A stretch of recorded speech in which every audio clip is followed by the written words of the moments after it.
So right now I am walking, and I'm walking because this is actually the most effective way to train running that I've ever developed. If you want to become an amazing runner, get you a stick and walk barefoot. It is surprising, but walking barefoot is actually the best way to train running because I'm just going to talk about the physics of running and you'll see why very rapidly. Oh, wow, that's beautiful behind me. So, when you're running, you are moving, you're engaging in horizontal locomotion by the transference of force from your foot into the ground. And your legs are involved, and your hips are involved, and everything else is involved. But the two things really going on here are your feet and the ground. That's really what's going on, is there's an interaction between your foot and the ground. And you could have a shoe on, you could have no shoes on, but your foot is connected to your Achilles tendon, which is connected to your calf muscle. And your Achilles tendon is the strongest tendon in your whole body. So that tells you something. Tells you that the Achilles tendon is meant to take a lot of repetitive strain, because that's what tendons do. They take repetitive strain. Repetitive elastic recoil. What? Can I be on the vlog? You can be on the vlog. What's the account? Devin J. Young. This is your moment of fame. Use it. What are you gonna say? Devin J. Young. I don't know. You guys should get sticks and go walking barefoot. Like, this is the new thing. J. Young. Devin J. Young. Devin J. Young. DEVINJAYOUNG at Gmail. Well, that's my email, but it's the same as my YouTube. How many followers do you have? On YouTube, 925. It's not that bad, and especially I got a lot of very scientific and politically subversive content. Yeah. So, pretty good, all things considered. Alright, see ya. See ya. So, that's fun. Get to be a hero to the local kids by being a YouTuber. Oh my God, that makes me smile. Oh, that's not. Oh, they didn't think I was doing bad. I'm so happy that the teenage boys think I'm doing well. That honestly, like, you could just tell it makes me smile. I'm a softie. Like, the teenage boy, like, that's what I'm doing it for, you know? Like, for 16-year-old Devin. I'm doing it for Devin now, honestly. I'm having a great time right this second. So, celebrity, you know? It's the burden of celebrity. And I'm just standing here and I'm like, I could have done more with that interaction, but that's just how I always feel. That's why I'm doing this, because I could always do more. But anyway, though, so the Achilles tendon is the strongest. Oh, it's not a white rabbit. It's a rabbit. Though I think the white rabbit is symbol for adrenochrome, because it kind of looks like a rabbit, evidently. But anyway, though, the Achilles tendon is the strongest tendon in the human body, and it's meant to take the most repetitive elastic recoil, because that's what tendons do. Like, if you want to know how to strengthen your tendons, it's repetitive elastic recoil. If you want to know, like, that's how you strengthen tendons. It's not time under tension, it's repetitive elastic recoil. Sub maximal threshold repetitive elastic recoil is how you strengthen tendons. So ultimately, and you got a lot of muscles in your feet and everything. Your calf muscle is like a giant spring. I mean, if you look at the human calf, like, if you look at this thing, I'm trying to show you here. If you look at, I'm going to set this up right here. I'm really determined to show this point. If you look at this, like, you can see it's meant to push. That, but you really don't want it to push. You want it to just be a shock. just to be a spring. Like, think of the calf as like that Blade Runner guy who ran the Olympics, who had the prosthetic legs. It's like that. You just want it to absorb and transfer. You want to transfer kinetic energy. You don't really want to absorb the kinetic energy. You want to transfer kinetic energy. And your feet need to be strong in order to transfer the kinetic energy from the ball of your foot through the arch of your foot into the Achilles tendon and then into your calf, where it then springs back. Oh, I think those are the same guys. But so then it springs back. And the springier your tendons are, the springier the muscle is, the better. That is going to give you the most efficient force transfer. So when you get really efficient force transference into the ground, you're not losing energy. Okay, so that's how you run without losing energy. And you have to, in order to do that, you have to strengthen your feet. You got to strengthen your calves. You got to strengthen everything. You got to do push-ups, body weight squats, kettlebell swings, whole 9 yards, back bridges.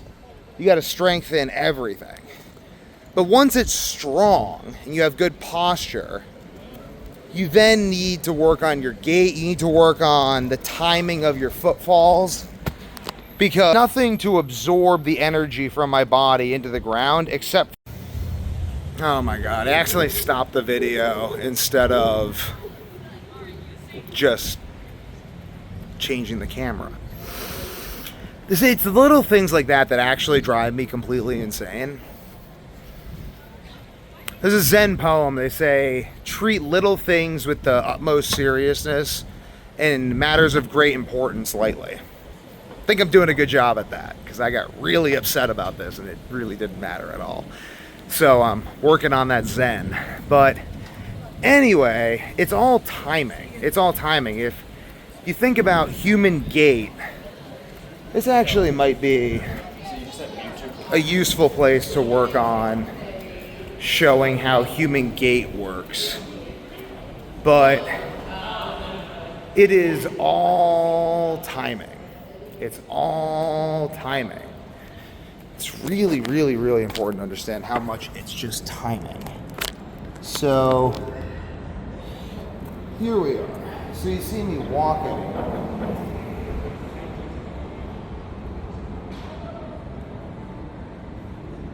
You see I'm controlling exactly when my foot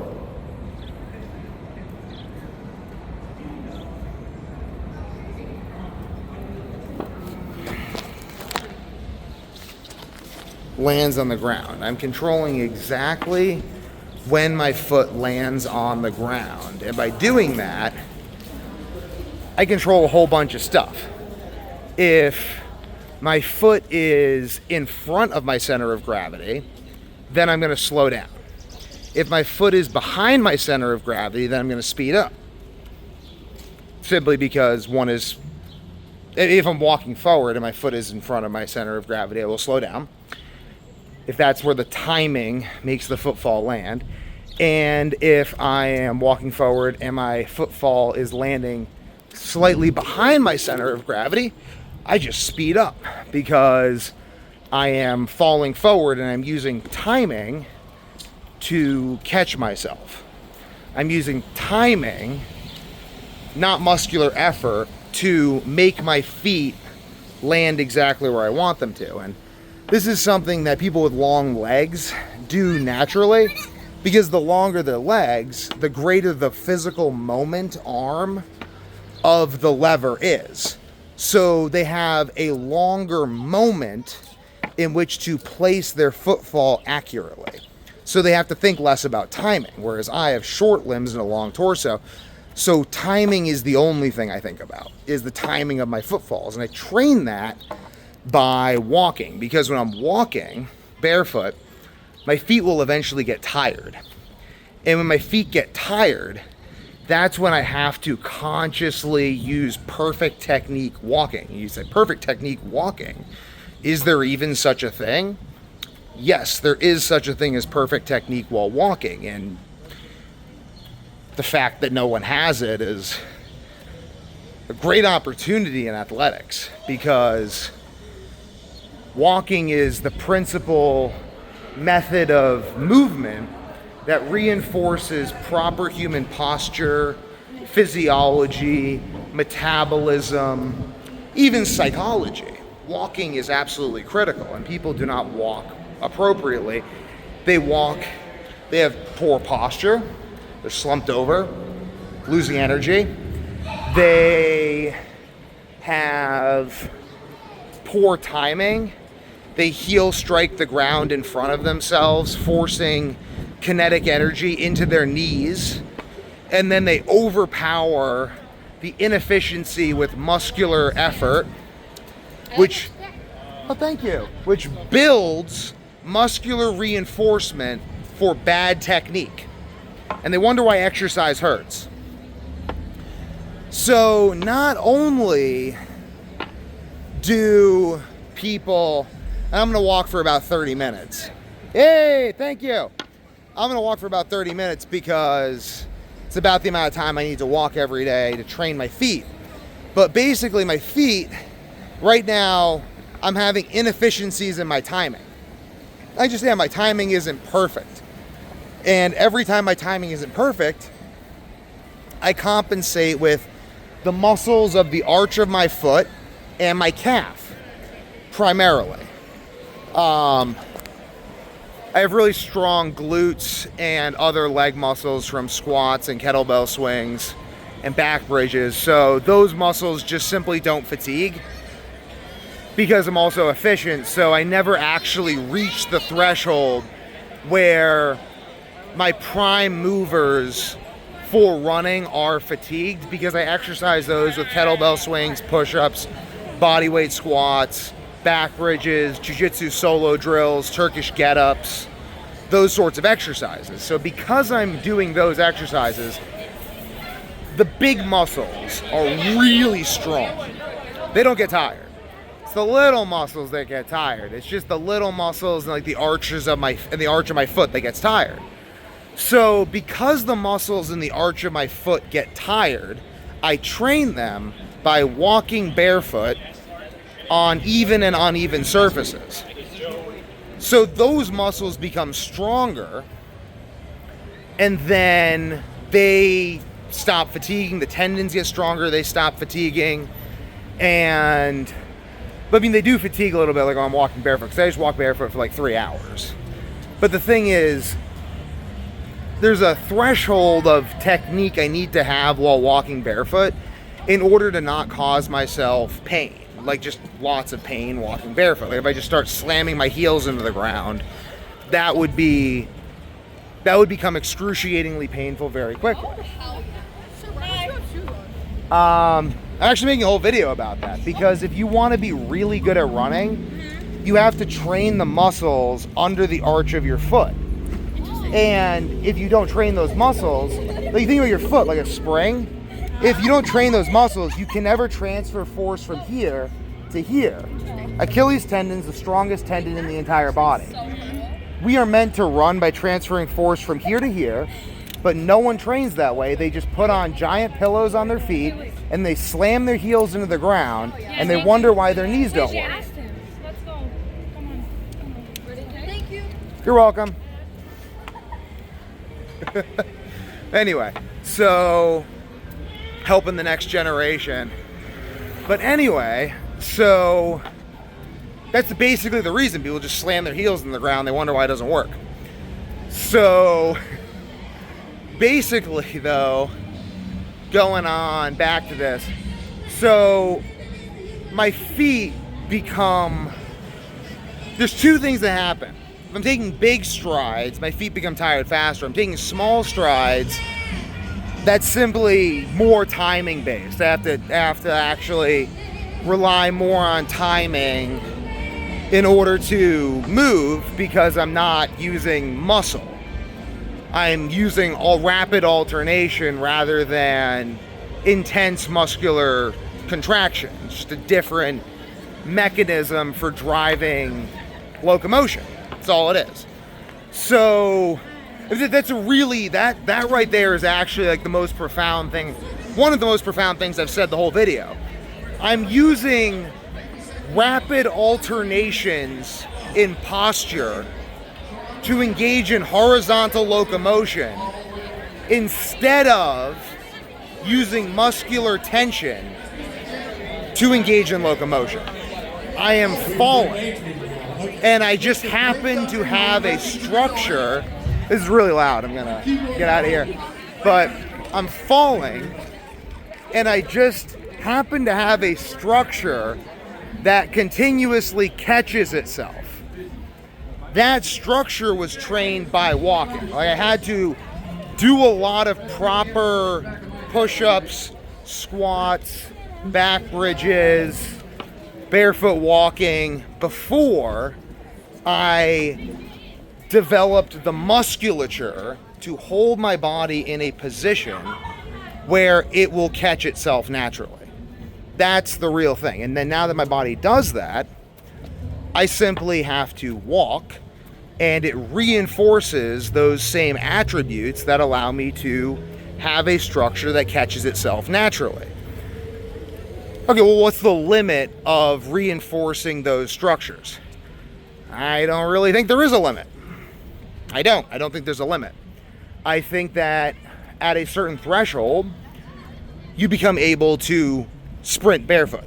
That's what I have achieved. I'm currently able to sprint barefoot at ridiculous speeds for far too long. It's absurd. It is actually absurd how good at sprinting and running I am for someone who is naturally terrible at sprinting and running. I am a better sprinter and runner than many people who are natural sprinters and runners who train sprinting and running, despite the fact that I essentially never trained sprinting and running, and I am one of the worst natural sprinters and runners I have ever encountered. It's insane. So now that I do that running with efficient form, that further reinforces the same attributes that allowed me to do that to begin with.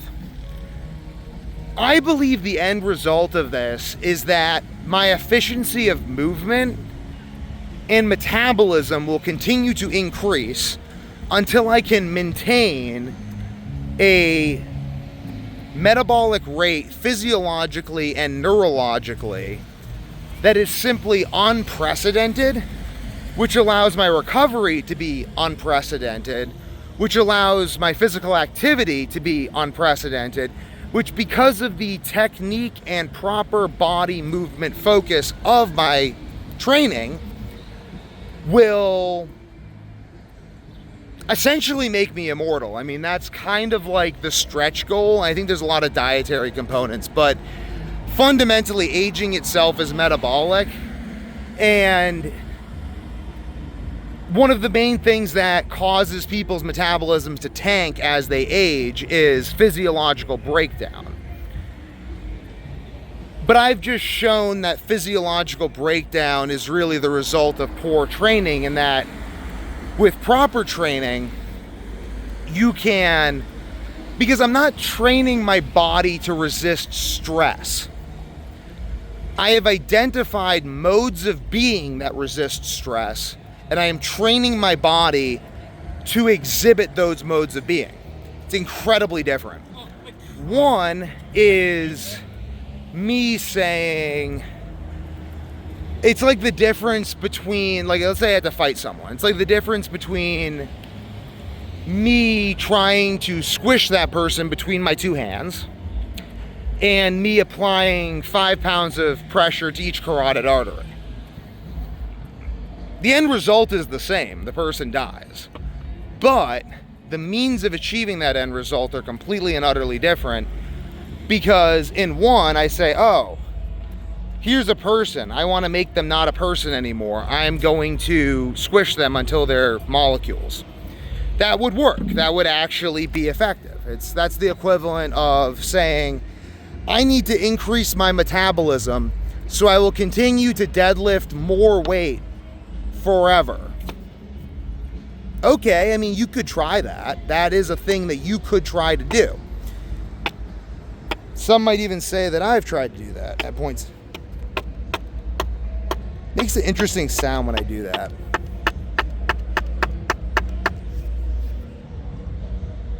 It's not damaged on the bottom though. Anyway, so sounds good. Okay, so another way to increase metabolism would be to say, okay, I want to increase my metabolism indefinitely. I recognize that there are activities I can engage in. Okay, so I'll translate it into kettlebell swings. So instead of just deadlifting more forever, you could get better at kettlebell swings. Because of the kettlebell swing, what you're doing is, I'm not necessarily trying to make my tissues bear more stress. I'm literally using timing. It's timing. I'm using timing to do work. Understanding of timing and inertia. And then my body trains itself to convey those forces through itself. And then I do like being barefoot. It is amazing. Did you find any benefits by being barefoot? I can sprint like an Olympic athlete. I no longer have knee pain, and I can outperform everyone in wrestling. So it's the truth. So basically,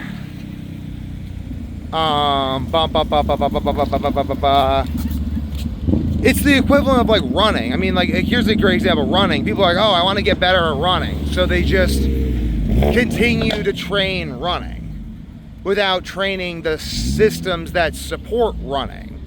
And then the systems that support running break down. And then they are like, oh, I guess I'm getting old and injured.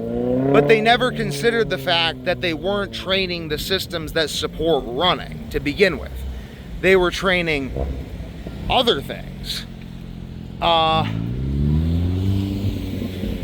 And that's really my point with the kettlebell thing and like the deadlifting. It's like, instead of just forcing my body to endure greater and greater amounts of stress, I'm going to train the physiological attributes that enable my body to deal with stress in a context that gives me skills for the application of those attributes. So not only am I going to cultivate attributes that are going to prevent me from getting injured and help me deal with stress and make me more athletic, but I'm also going to do so in a way that improves my ability to utilize those attributes.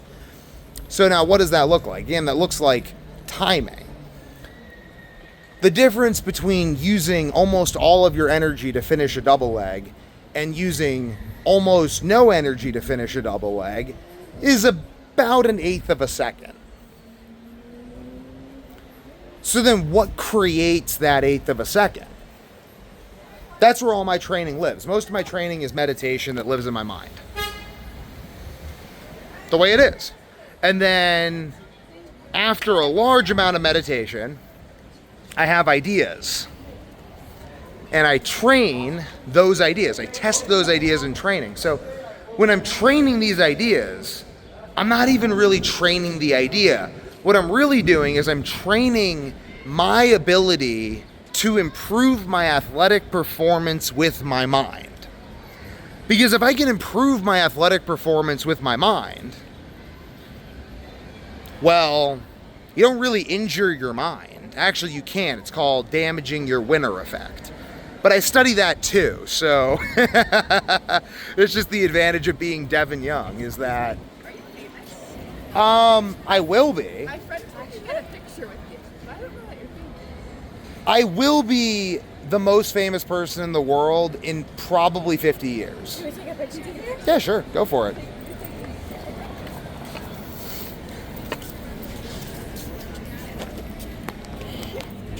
You want me to put my arm around you or something? Thank you. Is this going on You're YouTube? welcome. It is going on YouTube. Oh, can I say hi? Hey, you want to say hi? Carry on. Devin J. Young. So, and I will be the most famous person in the world in 50 years because I am the only person that understands health. And everyone's getting really unhealthy and they need to become healthier. So, fundamentally, where was I with the metabolic training? They're training not the means of sustaining their training. It's the absence of the mentality thing. It's the mind. It's training the mind first.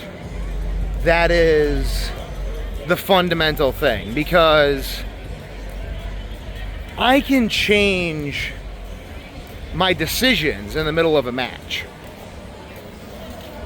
but I can't change the way I've been training for the last 3 months. So I think about how to have the most freedom of movement in a match, and then I train in the manner that will give me that while thinking of the attributes necessary to strategically finish my opponent. Then in the match, I then get to experiment. The match is then my place to experiment.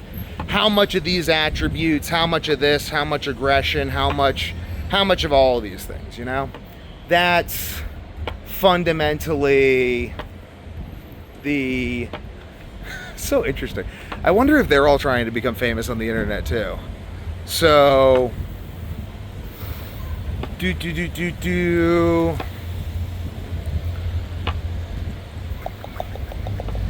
But it really is mental. So I'll explain this. So when I'm walking right now, because I actually improve my walking when I meditate. So when I'm walking, I'm focusing on each footfall. And then when I meditate, I think about those footfalls. I think about how I place my feet in jiu-jitsu matches. And then when I walk again, I think about it differently. Like one way I think about that is like the strongest point in a footstep is where you're lifting up your foot. And the weakest point, and you have the least balance, is when you're putting down your foot. Because whatever comes up must go down. So if I'm lifting my foot up, I have the up motion that I can keep going, and I have the down motion that I can initiate at any point in time. If I'm putting my foot down, I can't then lift it up again because that's falling. So therefore, it is necessary that I place it. I have to actually make a move. Whereas when I'm lifting my foot up, I can continue lifting it up, or I can put it down. I have two choices versus one choice. Someone who only has one choice is an easier person to take down. So then I think, how do I maximize the physical moment where my foot is being lifted? Like, what does that actually represent? And what I realized is I can lift my foot with the planted calf until the point at which the other foot hits the ground. And this is where it becomes a matter of timing, because I'm timing that moment constantly so that my tendons, my musculature, everything adapts to reinforce perfect technique. So then I don't even have to think about perfect technique walking, because my body naturally does it, because my tendons, ligaments, bones, and muscles are conditioned to only operate in that manner. That is how that works. So, and I think about that. Like, that's something I thought of when I was meditating. So when I'm meditating, I think of insights into walking that improve my walking. And then I focus on those while I'm walking, and I think about how those could translate to jiu-jitsu. And I just, or other aspects of athletic training. I just continue doing this.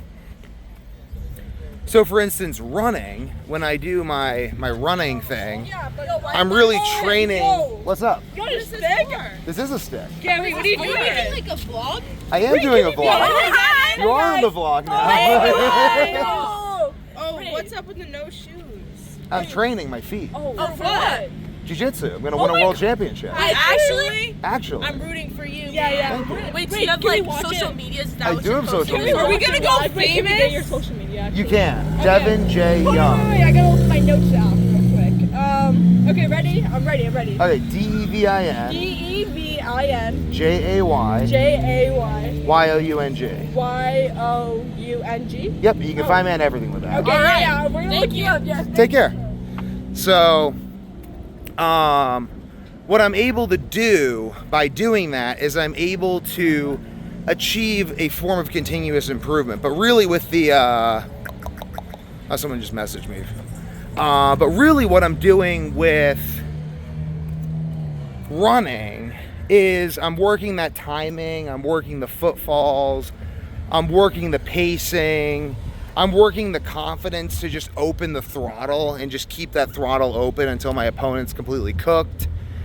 It is pretty incredible. And honestly, just coming here and like, I could probably just start giving speeches down here just to gain followers. Like that would actually, maybe I'll like come down here with my wife and kids other times, because that would actually be, I could definitely like present Nietzsche down here. That would be interesting. Presenting Beyond Good and Evil, just set up a little podium and start explaining Beyond Good and Evil to everyone. I think that would be pretty cool. So, hey, this is cool. This is a cool little area.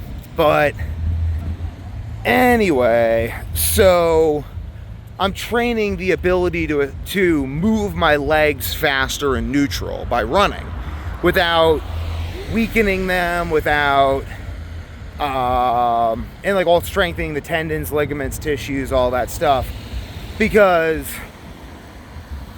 you got to strengthen those supporting systems. People just don't do that. They do not strengthen the supporting systems, and because they don't strengthen the supporting systems, they then get injured.